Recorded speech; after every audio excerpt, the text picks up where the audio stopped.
Kodaikanal Resort Plots for sale. For more information, contact 7667008999. இப்ப போயிட்டு ஆடு மாடு மேய்க்க சொல்றாரு. சீமான் தன் மகனை ஆடு மாடு மேய்க்க விடுவாரா? அவர் இன்டர்நேஷனல் ஸ்கூல்ல படிக்க வைக்கிறாரு. இப்ப மத்தவங்க எல்லாம் ஆடு மாடு மேய்க்க சொல்றாரா அப்படிங்கிற மாதிரி கேக்குறாரு. நான் என்ன சொல்றேன், அவன் மோகம் போய் ஆடு மாடு மேய்க்கிறதுலாம் மேய்க்காத இருக்கிறது அடுத்த பிரச்சனை. சீமான் பணமறையாடுனார்ல, நீங்க எல்லாம் போய் ஏற்றி வாங்கலாம். இப்ப மாடு மேய்த்தலும் கல்வியில தாங்க வருது. இப்போ டாக்டர் படிக்கிறது மட்டும்தான் கல்வி, மற்றதெல்லாம் கல்வியே இல்லைன்னா வைக்கல் படிக்கிறது கல்வி இல்லையா? வழக்கறிஞர் படிக்கிறது, சட்டம் படிக்கிறது கல்வி இல்லையா? வரலாறு படிக்கிறது கல்வி இல்லையா? கல்வெட்டு ஆய்வு படிக்கிறது கல்வி இல்லையா? அது திமுகவோ அதிமுக இரண்டு கட்சியிலையும் குறைந்தபட்சம் ஒரு சட்டமன்ற உறுப்பினரா ஒரு தடவை வந்தவருக்கு குறைஞ்சது ஒரு பள்ளியாவது இருக்க வேண்டும். இது ஏன்னா 5 ஆண்டுக்கு தான் இந்த பொறுப்பு இருக்கும், அடுத்த 5 ஆண்டுக்கு பொறுப்பு போயிடும். ஒரு நிரந்தர வருவாய் பிற்கால சந்ததிக்கு தனக்கு வர்றதுக்கு ஒரு பள்ளிக்கூடத்தை உருவாக்கிட்டோம்னா அதுல இருந்து வருவாய் வரும்.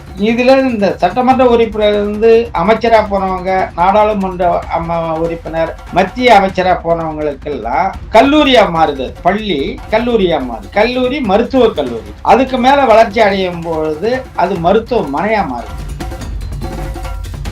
என் பையன் கால்நடை மருத்துவரா வந்துட்டான். கால்நடை மருத்துவமனை மூடி கிடக்கு. படிச்சுட்டு வந்தவனுக்கு வேலை கிடைக்கல. டாக்டர் தேவையில்லை. ஏன் தேவையில்லைன்னா ஏற்கனவே இருக்கிற மருத்துவமனை மூடி கிடக்கு. ஏன் மூடி கிடக்குனாக்கா கால்நடை இல்லை. ஊர்ல மாடு இருந்தா நாங்க பிடிச்சி வருவோம். இப்ப நான் என்ன கேட்கிறேன், கிருஷ்ணசாமி ஒரு மருத்துவர், ஒரு குவார்டர் பாட்டில டாஸ்மார்க்ல வாங்கி வச்சுக்கும். இந்த பக்கம் காலி குவார்டர் பாட்டில் ஒன்று எடுத்து அதுல ஒரு மரத்துல இருந்து இறக்கின கல்ல ஊத்தும். இந்த ஒரு பாட்டில கள்ளியும் எதுவும் கலக்காத அப்படியே குடிக்கலாம். இந்த ஒரு பாட்டிலுக்கு பிராந்தியும் எதுவும் கலக்காத அவரு குடிக்க சொல்லு.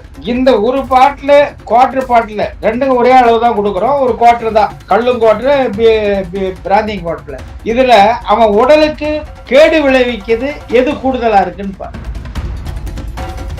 இன்னொரு ஆட்சியாளரா வருவதற்கு சீமான் முயலவில்லை.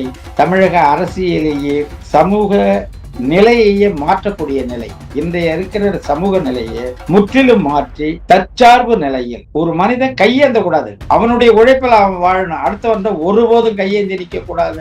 அந்த சூழ்நிலையை உருவாக்கக்கூடிய ஒரு அரசியல் மாற்றம், அரசியல் புரட்சியை தான் அவர் பண்ணின்னு இருக்காரு.